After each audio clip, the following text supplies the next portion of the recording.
तो देखिए, झारखंड में तो सियासी खेला इस वक्त चल रहा है। झारखंड में नई सरकार का शपथ ग्रहण कब होगा, इस पर सभी की निगाहें बनी हुई हैं। लेकिन ज्ञानवापी का मसला भी इस वक्त सियासत के केंद्र में है और इसे अपने अपने तरीके से देखने की कोशिश की जा रही है। इतिहास पर सवाल उठाए जा रहे थे उपाध्याय जी, और ये बताया जा रहा था कि इतिहास की अगर आप बात करेंगे तो ये तो दावा ही गलत है। फिर बार बार प्लेसेस ऑफ वर्शिप एक्ट का जिक्र कर दिया जाता है।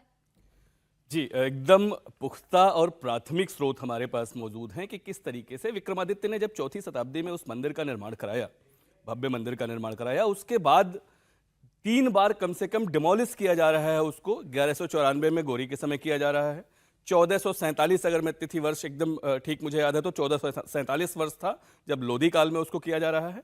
और फिर 1669 का जो फरमान है, जो आज भी Asiatic society, Asiatic library Kolkata में आपको रखा मिल जाएगा, साकी मुस्तैद खां जो दरबारी इतिहासकार हैं मुगल के, वो उसका वर्णन कर रहे हैं। मैं पृष्ठ संख्या के साथ आपको बता दूं, मैं पृष्ठ संख्या के साथ जी बिल्कुल यही लिख रहे हैं। मतलब हर बार तोड़ा गया, हर बार मस्जिद बनाई गई, यही लिख रहे हैं। मस्जिद, फिर इसका मतलब मस्जिद भी तोड़ी गई होगी। एक बार पलट के नहीं, अरे हम देख रहे हैं, फिर इसका मतलब मैं आपको दे दूंगा, अभी यही दे दूंगा। ऐसा है, मैं कह रहा हूं फिर इसका मतलब मस्जिद भी तोड़ी गई होगी जब दोबारा मंदिर बना। तो देखिए 3 बार आप कह रहे हैं जिस हाँ, तो हिस्से तोड़े जा रहे हैं ना पूरा एक साथ इतने। मतलब अगर बादशाह है तो जो मंदिर के स्ट्रक्चर्स थे, सुनिए, ये तमाम चीजें देखिए बनाई गई हैं। इससे पहले ऐसा नहीं था। खुली दृष्टि से दूसरी चीज मैं हर चैनल पे जाकर कह रहा हूं, यहां भी कह रहा हूं, लोगों से अपील भी कर रहा हूं कि देखिए जिस दौर में हम लोग रह रहे हैं, पताल की जमीन खोदने की जरूरत नहीं है।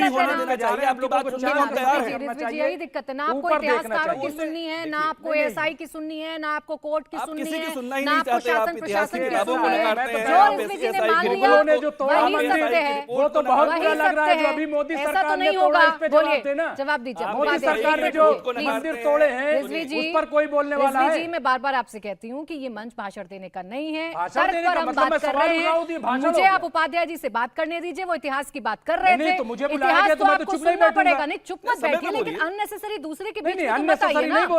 आप दूसरे के बीच में मत आइए।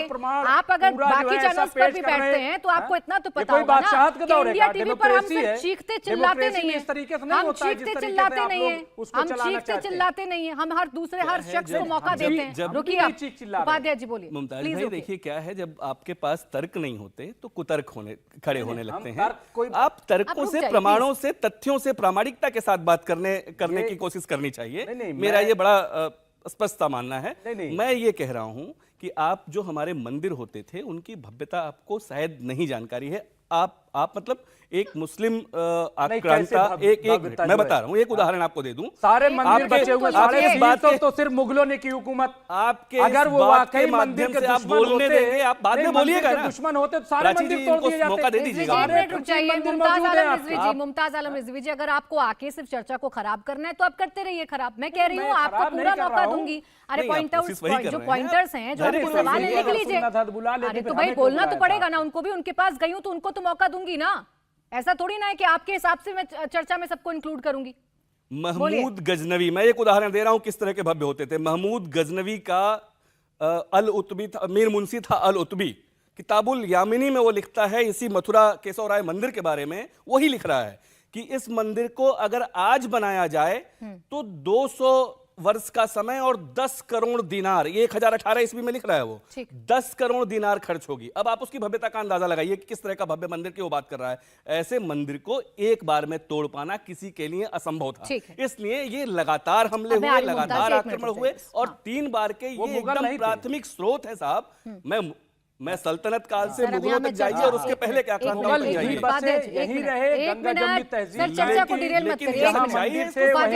मस्जिद बनाया, फरमान को कैसे जो है, क्योंकि आप भी फौज में थे।